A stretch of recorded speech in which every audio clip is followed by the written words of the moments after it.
we're going to learn about everything we know that's involved with circles. Okay, so hopefully we know what circles look like. It's going to look something like this.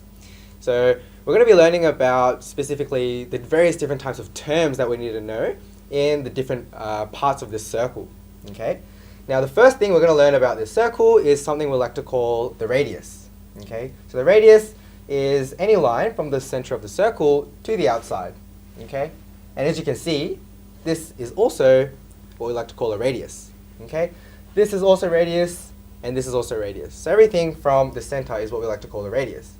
Now this is based on the fact that the circle is a completely round shape. Okay, meaning that all these different distances, okay, will be the same, and that's what we call the radius. So that's the first thing that we're going to know about. Now let's move on to something called the diameter. Now what does the diameter look like?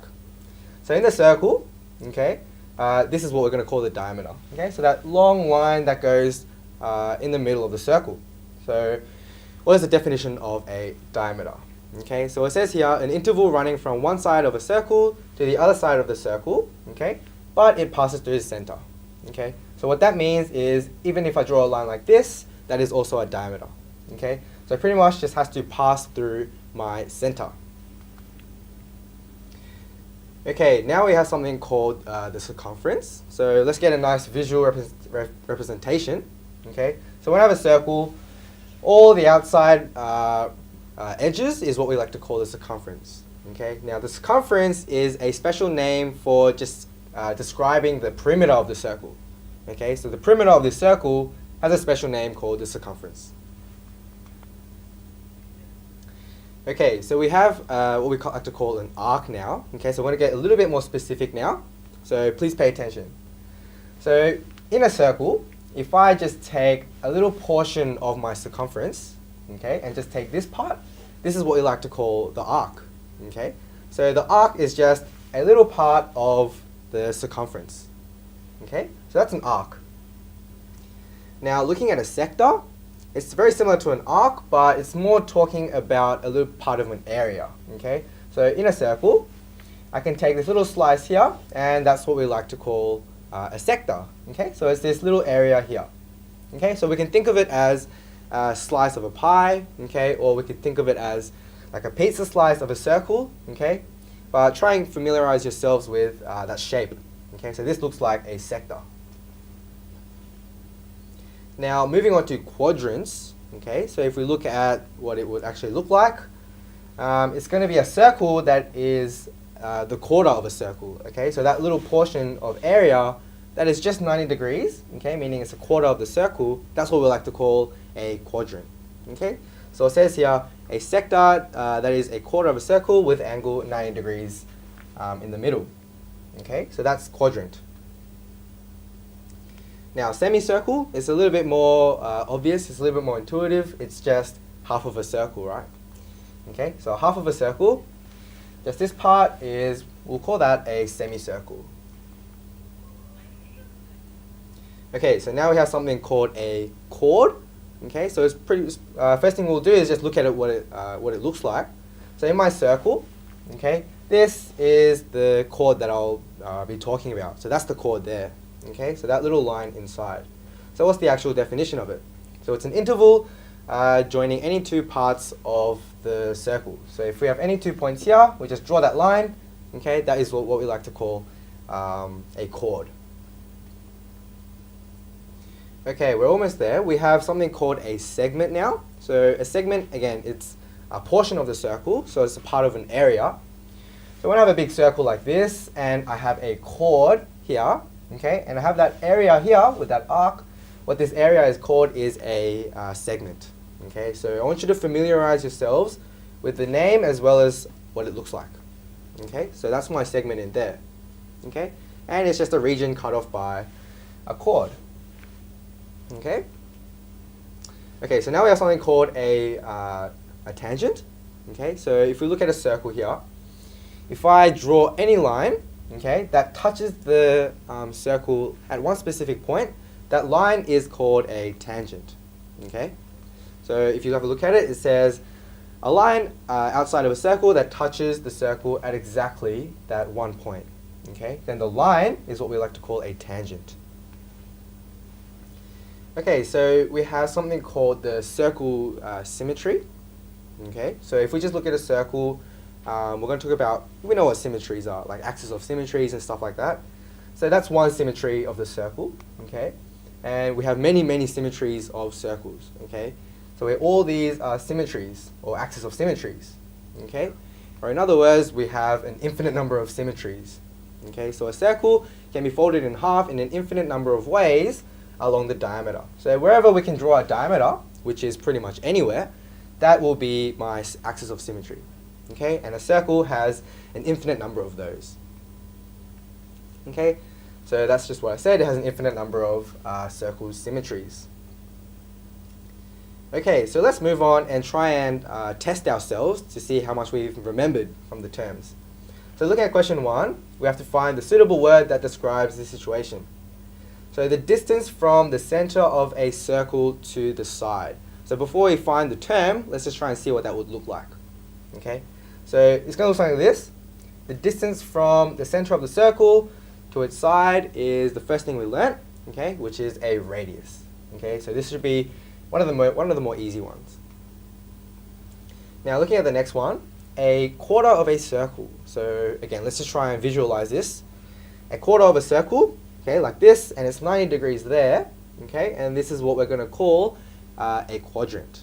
Okay, so we can get a little bit of clue because we have quarter and we have quad, okay, meaning it's a quarter of the circle, so that's how we can kind of remember the name. And we'll move on to the next one. Okay, so we have a line that touches the outside of a circle once. So what does that mean? So we have a circle, and a line is going to touch that circle at exactly just one point. Okay, then that line is what we call a tangent. Okay, so hopefully we've tried to memorize these words. Now looking at number 4, okay, so we're going to find a word for the distance from one side of a circle to the other side through the circle's center. Okay, so let's see what that would look like. So I have a circle and I have a little point here and a point here, and if I join that interval and it goes past the center, this is called a diameter. Okay, so one of the first few things that we learnt. So number 5, we have a line segment from one side of the circle to the other side, not through the center. Okay, so it's not through the center this time. Okay, but it's still interval there. Okay, then this is what we like to call a chord. Okay, so it's a little bit different from a diameter, which goes past the center. Now looking at number 6, part of the circumference of a circle. So circumference, what was it? Circumference is the outside part of a circle, but a part of that circumference, okay, is called an arc. Okay, so just part of the circumference is like what we like to call an arc. Now the next one, we have the area inside a circle formed by 2 radii and an arc. So it sounds a little bit complicated, but again, let's try and draw it out. Okay, so we have a circle here, and we want to find that area between 2 radii and an arc.